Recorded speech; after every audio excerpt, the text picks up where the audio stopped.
Hello guys and welcome back to the next video of Little Scholars where future lies in your own abilities. Don't forget that. तो चलो भाई हम लोग यहाँ पे 6 session खत्म कर चुके हैं। कितने? 1 2 3 4 5 6 सेशन के अंदर हम लोग अभी तक पूरी तरीके से ब्रीथिंग कर चुके हैं। यानी कि हमने पहले सेशन में पढ़ा डाइजेशन न्यूट्रिशन का प्रोसेस, नंबर 1 के लाइफ प्रोसेस क्यों कंपलसरी है, नंबर 2 हम लोगों ने पढ़ा न्यूट्रिशन क्या होता है, फूड क्या होता है, फूड के कंपोनेंट्स क्या होते हैं। तीसरे प्रोसेस में हमने पढ़ा कि भैया प्लांट के अंदर न्यूट्रिशन का प्रोसेस किस मेथड से चलता है पूरा का पूरा। चौथे सेशन में हम लोगों ने पढ़ा that is one shot session, जिसमें हम लोगों ने पढ़ा कि ह्यूमन के अंदर और एनिमल्स के अंदर डाइजेशन का प्रोसेस, यानी कि that is a 5 step process, ingestion, digestion, absorption, assimilation and last but not the least that is what excretion का प्रोसेस।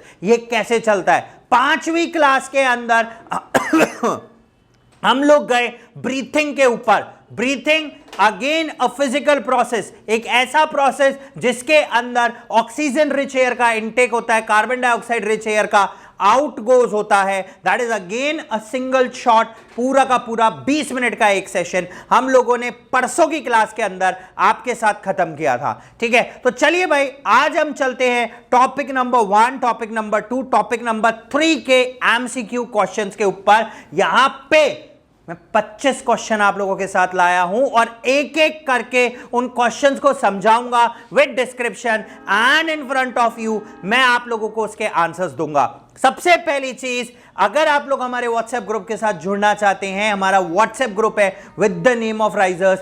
ज्यादा कुछ नहीं करना, डिस्क्रिप्शन में एक लिंक है, उस पर क्लिक कीजिए, डायरेक्टली हमारे व्हाट्सएप ग्रुप में ऐड हो जाएंगे with the name of risers, जहां पे हम लोग टर्म 1 का syllabus, MCQ preparation, MCQ questions और क्या कैसे कब हो सकता है उन सब के ऊपर बात करते हैं। ठीक है, तो चलिए दोस्तों आज का सेशन चालू करते हैं और यहां पे कुछ क्वेश्चंस मैं आप लोगों के लिए लेके आया हूं क्वेश्चन नंबर 1 के साथ। लेकिन सबसे पहले मैं आपको ट्रिक देता हूं।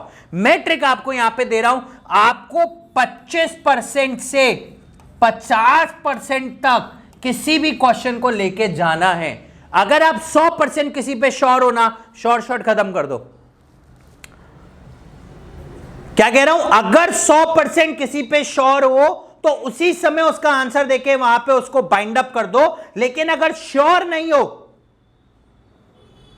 तो फिर 25 से 50% तक का रास्ता पहले अपना चुनो, अपना रास्ता तय करो।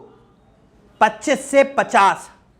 अब बात आई सर 25 से 50 क्या है भाई? 25 से 50 है एक क्वेश्चन 4 ऑप्शन, एक क्वेश्चन 4 ऑप्शन, 4 में से 2 ऑप्शन ऐसे होंगे जहां पे आपका मन दिमाग दिल सब कुछ, दिल गुर्दे फेफड़े, मैंने क्या बोला, मन दिमाग दिल गुर्दे फेफड़े सब एक ही बात बोलेंगे कि ये 2 ऑप्शन आंसर कतई नहीं हो सकते।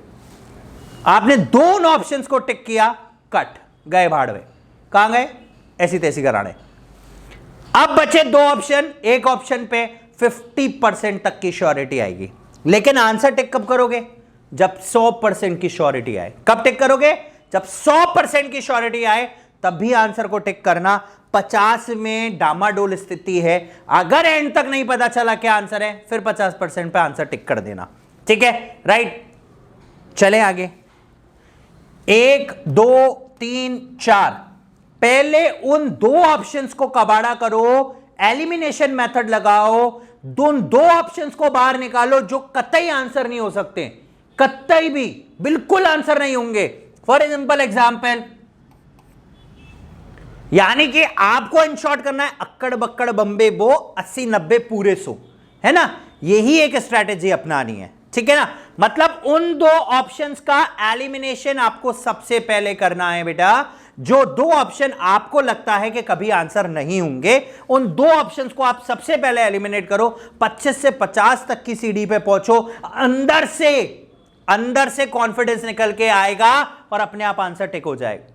ठीक है, लेकिन 25 से 50 तक का रास्ता फटाफट से तय करेंगे। चलिए, which of the following are the energy foods, इनमें से कौन सा खाना हमें एनर्जी देता है? सबसे पहली चीज, पहला ऑप्शन कार्बोहाइड्रेट्स एंड फैट्स, दूसरा प्रोटीन्स मिनरल सॉल्ट्स, तीसरा विटामिन्स एंड मिनरल्स, चौथा वाटर एंड रफेज। चारों ऑप्शंस बिल्कुल अलग। सबसे पहली चीज 25 से 50, मुझे आंसर समझ नहीं आ रहा, लेकिन मैं ये जानता हूं वाटर और रफेज आपको कभी भी एनर्जी नहीं देने वाला। वाटर और रफेज कभी भी एनर्जी नहीं देने वाला। घर पे कहते हैं, देखो मम्मियों की बात बहुत याद रखना, लाइफ प्रोसेस में काम में आएगी। किसकी बात? मम्मी की, दादी की बातों को याद रखना। वो कहती हैं आपसे, बेटा ये फल फ्रूट खा लो, ताकत देगा, एनर्जी देगा, जल्दी काम करोगे। फल फ्रूट यानी कि ग्लूकोज यानी कि कार्बोहाइड्रेट। अब ऑप्शन में जहां कार्बोहाइड्रेट है वही आपका सही आंसर है, यानी कि energy giving foods are nothing more than carbohydrates and fats. अब बात आई प्रोटीन्स की और मिनरल सॉल्ट्स की। They are basically body building food. I just repeat, they are basically body building food, they are nothing else. ठीक है, is that clear? तो पहला ऑप्शन आपके लिए बिल्कुल सही रहा, carbohydrates and fats. Question number 2, that is the process of taking in food, अंदर लेना, and converted it to energy and other vital nutrients required for life. अंदर खाने का लेना और उसका एनर्जी देना, that is nothing. Number 1 digestion सिर्फ खाने का पचना है, इंटेक नहीं है। Nutrition is the intake of food.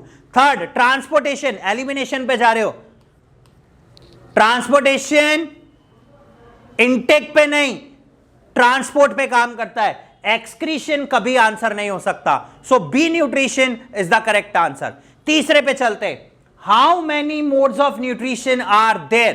There are basically 2 modes of nutrition. One is autotrophic mode of nutrition and the second is heterotrophic mode of nutrition. Autotrophic वो होते हैं जो अपना ऑटो खुद चलाते हैं, यानी कि अपना खाना खुद बनाते हैं, यानी कि प्लांट, यानी कि प्रोड्यूसर। और हीट्रोट्रॉपिक वो ऑर्गेनिज्म होते हैं जो अपने खाने के लिए दूसरे पे निर्भर हैं, यानी कि हम human beings, we human beings depends on the plants and animals for our nutrition. There is only 2 modes of nutrition, that is autotrophic mode of nutrition and second one is heterotrophic mode of nutrition, nothing else. Number 4, name the mode of nutrition in which an organism prepare its own food. जिसमें organism अपना खाना खुद बनाए। अभी मैंने आपको जवाब दिया, that is heterotrophic mode of nutrition, जिसमें ऑर्गेनिज्म अपना खाना खुद बनाता है। सेकंड, पहला ऑप्शन देख के ज्यादा खुश मत होना, हो सकता है नीचे कहीं पर ऑल ऑफ द अबव हो, तो ऑल ऑफ द अबव के केस में चारों ऑप्शन को एक बार स्क्रूटनाइज करना, मतलब चारों ऑप्शन के साथ जाने की कोशिश करना। ठीक है, ऑटोट्रॉफिक नहीं हो सकता, सैप्रोफिटिक, इसमें अगेन एक ऑर्गेनिज्म दूसरे पर डिपेंड है, बट इट इज अ सब part of heterotrophic mode of nutrition, इसलिए heterotrophic is the more appropriate answer। चलिए number 4, what is the process of photosynthesis? Photosynthesis का process, it is a 3 step process. मैंने आपको शुरू में भी बताया था, क्या बोला था? 3 स्टेप। सबसे पहले क्लोरोफिल का सन की एनर्जी को ट्रैप करना, दूसरा वापस रिकॉल कर रहा हूं, ध्यान दो, दिमाग से सोचो, दिमाग का खेल है, अगर थोड़ी सी भी चूक हुई ना, दुर्घटना घट जाएगी, 1 नंबर लेके चली जाएगी। ठीक है ना, थोड़ी सी भी चूक हुई, इतने से चूके, वो कहावत याद है, उसमें क्या कहा था? मत चूको चौहान। ठीक है ना, क्या कहा था? मत चूको चौहान। जब उन्होंने कुछ भी नहीं था, उन्होंने इतनी दूर भाला फेंक के मारा था। ठीक है ना, तो उसी तरीके का अचूक निशाना लगाना है आपको, मतलब आंख बंद करके भी जवाब दो ना, निशाने पे पहुंचना चाहिए। कहां पे? निशाने पे।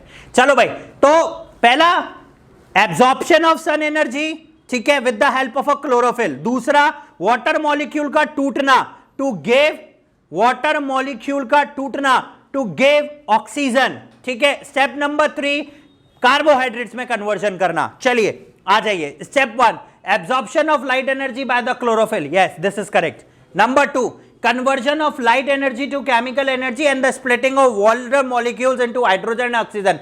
Again this is absolutely correct, मतलब all of the above नीचे होगा. Third, reduction of carbon dioxide to carbohydrates. Very good. Carbon dioxide to carbohydrates, CH2O. तो all of the above is the correct answer.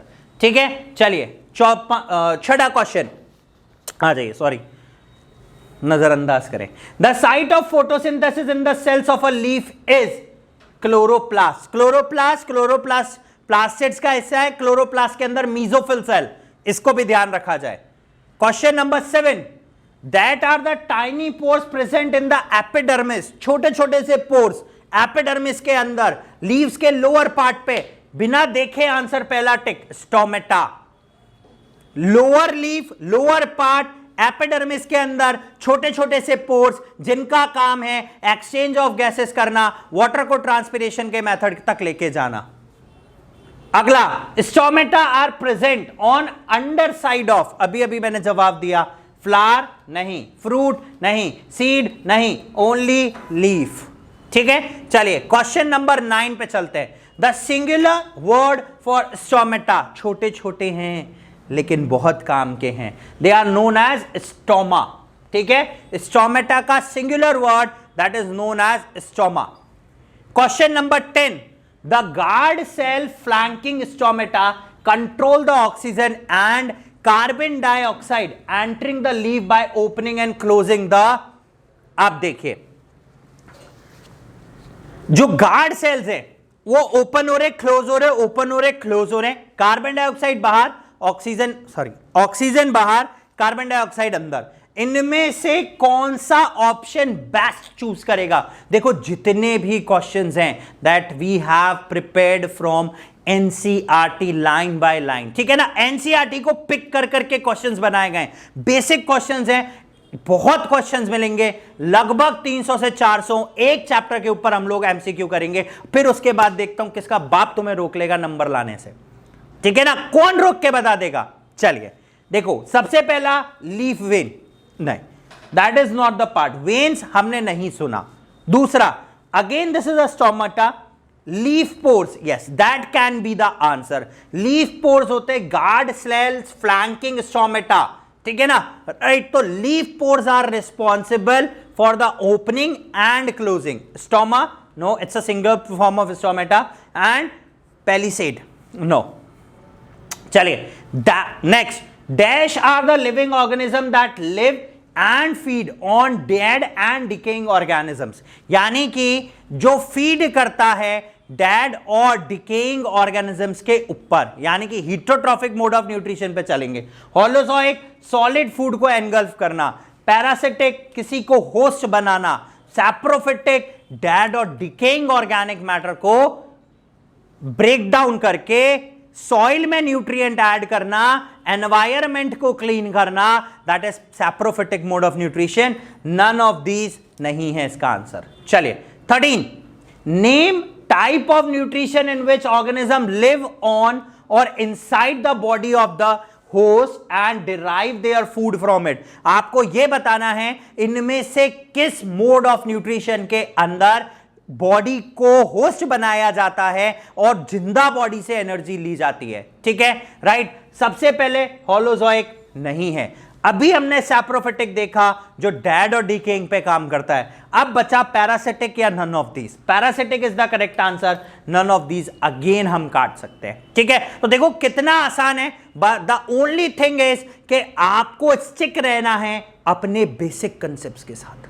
किसके साथ stick रहना है? Basic concepts के साथ. जितना आप अपने बेसिक कंसेप्ट को पकड़ोगे उतना ही आप इस चैप्टर के और करीब पहुंचते चले जाओगे, हर चैप्टर के. इसीलिए हमारे सारे वीडियोस डेडिकेटेड है लाइन बाय लाइन. हर एक वीडियो में मैं आपको लाइन बाय लाइन पॉइंट दे रहा हूं, क्योंकि अब लेबर वर्क बढ़ गया. डिस्क्रिप्टिव नहीं है, it is objective. The amoeba is unicellular eukaryote that have ability to change its. Amoeba एक ऐसा सेल है जो अपना शेप किसी भी समय बदल सकता है, और ह्यूमन बॉडी के अंदर WBC एक ऐसा सेल है जो अपना शेप कभी भी बदल सकता है. ठीक है। Amoeba is a single celled, amoeba single celled organism है जिसका स्ट्रक्चर क्या क्या कंटेन करता है? Food vacuole, yes. Contractile vacuole, yes, मैंने आपको बोला था दोनों चीजें। अब देखो, अब तीसरा ऑप्शन आपको लगता है कि पता नहीं होगा कि नहीं, लेकिन दो ऑप्शन तो सही हैं, और दो ऑप्शन के लिए चौथा ऑप्शन देखो ऑल ऑफ द अबव आ रहा है। अब आप तीसरे पे श्योर नहीं हो, इवन मैं भी श्योर नहीं हूं, मान लो, क्या करूं? क्या करूं? ऑप्शन क्या बचा मेरे पास? ये दोनों मुझे आंसर दिख रहे हैं, ऑल ऑफ द अबव दिख रहा है, obviously will go with all of the above, but by default it has ectoplasm और एंडोप्लाज्मा, यानी कि साइटोप्लाज्म के अंदर ये जो लिक्विड पोर्शन यहां भरा हुआ है, यहां पर एक्टोप्लाज्म और एंडोप्लाज्म मिलता है। Question 16, which of the following has the longest small intestine? इनमें से सबसे बड़ी लॉन्गेस्ट इंटेस्टाइन किसकी होगी? मैंने उस दिन भी कहा था, जितने हर्बीवोर्स हैं उनकी स्मॉल इंटेस्टाइन बड़ी होती है, क्योंकि उनका फूड कॉम्प्लेक्स है और उसको बहुत समय लगता है डाइजेस्ट होने के लिए। लेकिन जितने भी कार्निवोर्स हैं उनकी स्मॉल इंटेस्टाइन का साइज छोटा होगा, क्योंकि उन्हें समय नहीं लगता, वो फूड फटाफट से टूटता है और एनर्जी देता है। यहां पे चेक कर लो, हर्बीवोर है तो करेक्ट आंसर है, yes, we have herbivores and this is the correct answer. Omnivores पे मत जाना, गलती मत करना। ओमनीवोर्स क्यों नहीं? क्योंकि they are flesh eating as well as green eating. लेकिन ये जो हर्बीवोर है, ये इनका सबसे बड़ा इंटेस्टाइन है, क्योंकि they are only and only green plants eating animals. Next, the process of obtaining food by amoeba is known as, अभी तो आप सबसे पहले देखिए, we have this ectoplasm, endoplasm, ठीक है, this is contractile vacuole, sorry, and this is what? Food vacuole.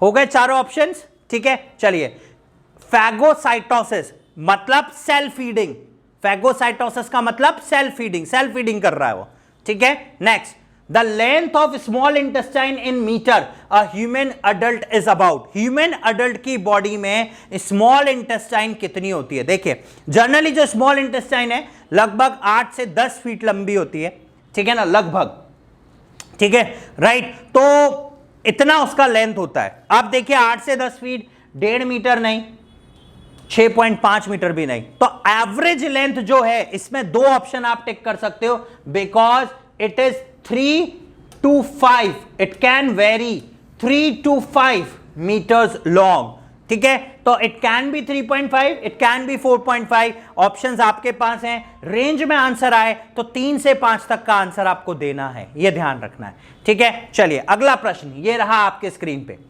One of the following organism has a saprophytic mode of nutrition, ये आपको चूज करना है। सैप्रोफिटिक बहुत आसान है, यहां से आराम से आंसर निकाल सकते हो एलिमिनेशन मेथड का इस्तेमाल करके, बस, ठीक है। मलेरिया पैरासाइट नहीं हो सकता। लाइस, कभी डेड डिकेइंग, कैसे? जू पड़ रही है आपके, ठीक है, अब ये आपकी इच्छा है।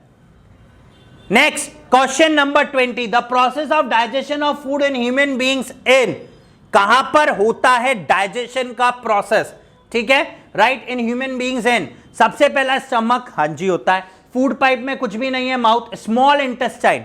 डाइजेशन हमारी बॉडी के अंदर कंप्लीट कहां पे होता है? स्मॉल इंटेस्टाइन के अंदर। Next, the process of digestion in human beings, okay, that can B small intestine, आप आराम से आंसर दे सकते हैं, ठीक है, खाना वहीं पचेगा सारा।